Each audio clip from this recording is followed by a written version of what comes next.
Assalamu alaikum students. I hope that you all are doing good.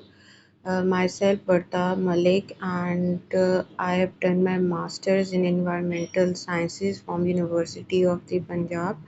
And as far as my school education is concerned, so I did my O levels from the Beacon House School System Canal Side campus with the sciences, and I studied biology, chemistry, and physics. And I will be teaching you history. So today's topic of discussion is the partition of Bengal.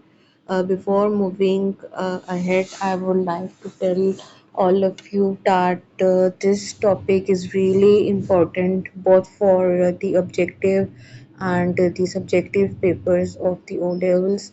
So you have to listen to the lesson very carefully, and if you have any questions, so you can ask me at the end of the lecture. So now we will proceed ahead. First of all, let's look at the introduction of the partition of Bengal. के partition of Bengal थी क्या? So the decision to the effect to the partition of जो बंगाल का था वो announce किया गया था 19th July 1905 and it was announced by the Viceroy of India Curzon.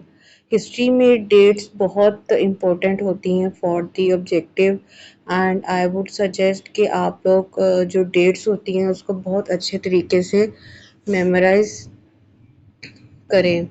So the partition took place on 16th October 1905 और इसमें क्या हुआ था कि इसमें लार्जली मुस्लिम ईस्टर्न एरियाज को जो हिंदूज के एरियाज थे वेस्टर्न उससे सेपरेट कर दिया गया था और जो हिंदूज थे वेस्ट बंगाल के वो डोमिनेट कर रहे थे बंगाल के बिजनेस को उनके लाइफस्टाइल को और उनके जो डिफरेंट अदर एरियाज थे. So this map basically shows the map of the Bengal after the partition. और अगर आप इसमें देखें so the eastern Bengal and Assam उनमें जो मुस्लिम की population थी वो majority में थी as compared to the western Bengal. जो न्यू प्रोविंस बना था आफ्टर द पार्टीशन उसमें ईस्टर्न और वेस्टर्न बंगाल के जो प्रोविंसेस थे उसमें कौन कौन से एरियाज गए थे उसको किस तरह से डिवाइड किया गया था अब वो देखते हैं. सो द वेस्टर्न प्रोविंस जो था वो it included west Bengal Bihar और Orissa.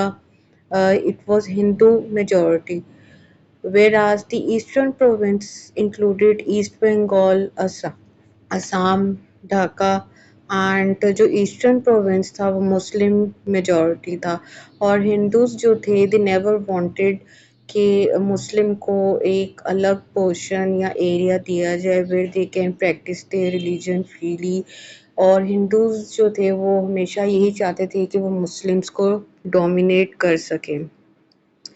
So, what were the real reasons behind the partition? This is really important, and this can come in the short question. So, the reasons ये थी कि there was the less administrative burden on the government and Bengal का जो area था वो बहुत vast था और तो उसको एडमिनिस्टर और मॉनिटर करने में काफ़ी डिफ़िकल्टीज इनकाउंटर करनी पड़ती थी. बट द एक्चुअल रीज़न वो क्या था there was the rule of policy of divide and rule और जैसे कि मैंने पहले मेंशन किया कि हिंदूज यही चाहते थे कि they can dominate the Muslims and they can rule over the entire Muslim community. But why was Bengal was partitioned in the year 1905? So this was because it was a very large area and consisting of the 78 million population जिसमें poor भी थे और वहाँ पे fatigue थी feminine थी कहत और अनएम्प्लॉयमेंट थी और जो कंडीशंस थे बंगाल में वो बहुत वर्स थे. और मुस्लिम्स जो थे देवर डेप्रिवेशन इन द ईस्टर्न, और जो मुस्लिम्स की जो लाइफ थी वो हिंदूज ने बहुत मिजरेबल की हुई थी. They were torturing them economically, financially, and they were also not allowed to practice their religion freely. So now we will look at that what was the reaction of the West Bengal after the partition. So they clearly saw the aim of the Britishers to break the unity of the Bengali people on the communal lines.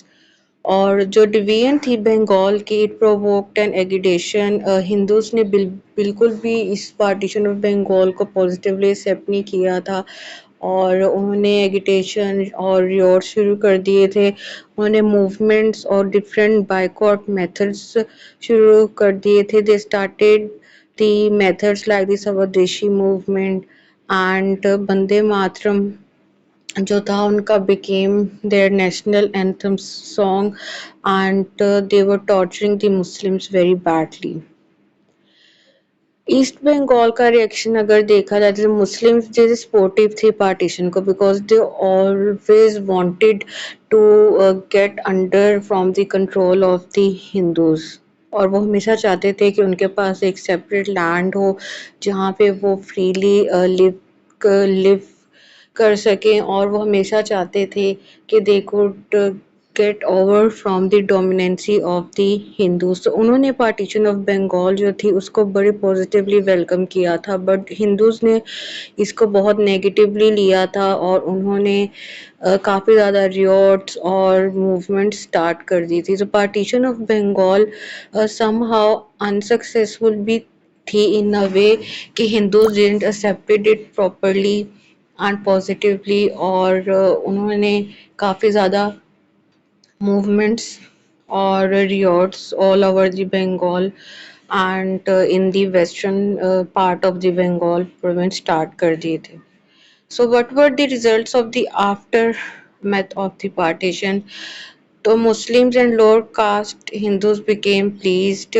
Dhaka जो था वो capital बना दिया गया था, और after the partition of Bengal Muslim Indian Muslim League बना दी गई थी 1906 में, और न्यू जॉब या सर्विस अपॉर्चुनिटीज प्रोवाइड कर दी गई थी. There was economic development and there was development in the education sector as well. But then King George जो था उसने पार्टीशन ऑफ बंगाल एनल्ड कर दी थी, and he announce the partition of the Bengal in 1911, ताकि वो जो सिचुएशन वर्सन होगी थी उसको कंट्रोल कर सके, the situation that was worsen by the Hindus. Now why was the partition of Bengal reversed in 1911? तो उसकी काफ़ी ज़्यादा रीजंस थी जिसकी वजह से जो पार्टीशन थी बंगाल की उसको अनल करना पड़ा. वो जैसे मैंने पहले मेंशन किया था कि हिंदूज की तरफ से मूवमेंट स्टार्ट हो गई थी, लाइक स्वदेशी मूवमेंट. उन्होंने बाइकआउट कर दिया था ब्रिटिश गुड्स का, और डिक्लाइन हो गई थी demand of British goods in the Indian markets. Imports में प्रॉफिट्स जो थे वो डिक्रीज हो गए थे. और 1911 में क्या हुआ, फिर कैपिटल जो था वो शिफ्ट कर दिया गया था फ्रॉम कैलकाटा टू दिल्ली. सो अगर हम इसका समरी या ओवरव्यू देखें लेक्चर का, तो हमने आज डिस्कस किया या हम लोगों ने आज लर्न किया कि पार्टीशन ऑफ बंगाल क्या थी, उसका उसकी एक बैकग्राउंड क्या थी और हिस्ट्री क्या थी ब्रीफ सी. उसके बाद क्या रीजंस थी कि बंगाल का जो प्रोविंस था वास्ट उसको ईस्टर्न और वेस्टर्न बंगाल में डिवाइड किया गया. हिंदूज का क्या रिएक्शन था towards the partition of Bengal, और मुस्लिम्स का क्या रिएक्शन था, और partition of Bengal at the last annulled क्यों की गई, क्योंकि पार्टीशन ऑफ बंगाल अनसक्सेसफुल रही थी. So, as I mentioned at the start of the lecture, that it is a very important topic both for the objective and the subjective, and I would suggest कि आप इसका एक flow chart बना लें. Notes आपको provide कर दिए जाएंगे, क्योंकि फ्लो चार्ट बनाने से आपको एक कॉन्सेप्ट इसका मिलेगा, और इसका कॉन्सेप्ट ले, इसको क्रैम नहीं करना, क्योंकि ड्यूरिंग द एग्ज़ाम क्रैमिंग जो है इट वॉन्ट बी सक्सेसफुल. और वो रट्टा जो है वो भूल जाता है। इसलिए इन अ वे इसको लर्न करें कि आपको कॉन्सेप्चुअल आप स्टडी रेट डेट्स को भी अच्छे तरीके से याद कीजिएगा और नोट्स आपको प्रोवाइड कर दिए जाएंगे। आई होप कि आपको आज का लेसन अच्छा लगा होगा। It was interactive and interesting for you. और अगर आपकी कोई भी क्वेरी हो तो आप मुझसे पूछ सकते हैं। You can also text me, and in the coming lectures we will study about the Muslim League and the Khilafat movement and the various other important topics of the history. Thank you for listening. Allah Hafiz.